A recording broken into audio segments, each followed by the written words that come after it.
Let's talk about tangents. So, tangents occur when two objects share an edge on the same line. So, as you can see here with the small circle and the big circle, they have that top left edge in common and it meets exactly on the same line for them. What would be a better option when we're putting shapes together in our paintings is to move them so that the smaller one overlaps the larger circle but doesn't share an edge with it.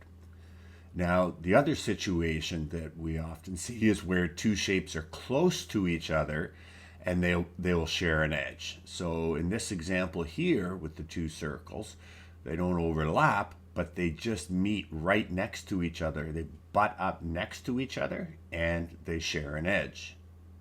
Now, whenever we have this happen in our paintings, we either want to move them closer so that they overlap or move them farther away so that they don't meet at all. And the reason that this is important is we're trying to depict three-dimensional space on the two-dimensional picture plane.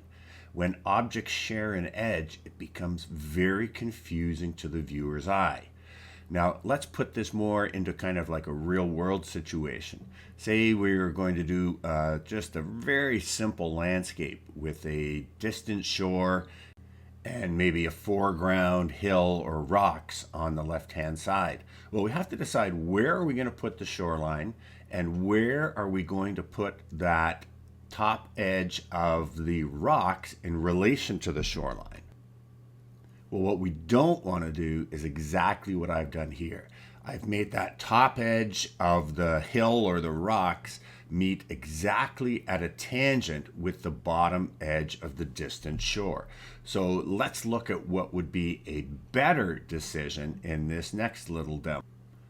Now in this example, I've got the shoreline in the same place, but you can see I've allowed that little cutout or negative shape at the top left that's going to allow that foreground hill to overlap in front of the distant shoreline. Now let's go back to our bad example. Say I was going to put a tree shape in here. Well, this would also be a very, very bad decision in terms of where that tree shape ends up because it also meets the top of the shoreline at a tangent. And again, this just becomes very confusing to the viewer's eye. Now let's move over to the good example. One option would be to have that tree shape fall below the distant shore. So again, remember when I said when shapes are close, you either want to move them apart so that they don't overlap at all, or the other option, and probably a better option in this case because it's closer to us, is to have that tree shape overlap the distant shore and go right up to the edge of the horizon. So the example on the left is a really poor composition, and the example on the right is a very, very strong composition. You can see that simply by knowing what to avoid, we're already kind of off to the races in creating better compositions. And that's just with one little aspect, avoiding tangents. Now this comes into play for me when I'm laying out my paintings, when I'm putting in all of those branches. One of the things that I'm focusing on is just not letting branches join at a tangent.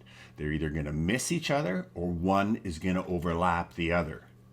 Knowing to avoid tangents is just one small piece of how understanding composition can allow you to create much stronger paintings.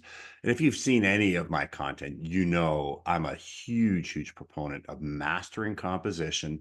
I credit my huge success with becoming a master of composition. And the students of mine who have gone on to the greatest success also really focused on mastering all of the concepts of composition. So if you dream of becoming a successful artist, I really encourage you to just dig deep on composition. And if you're interested in doing that, I've put a link down in the description to my full color and composition course with a whole pile of bonuses at an amazing discount. So if you want to learn more about that, just click on the link below.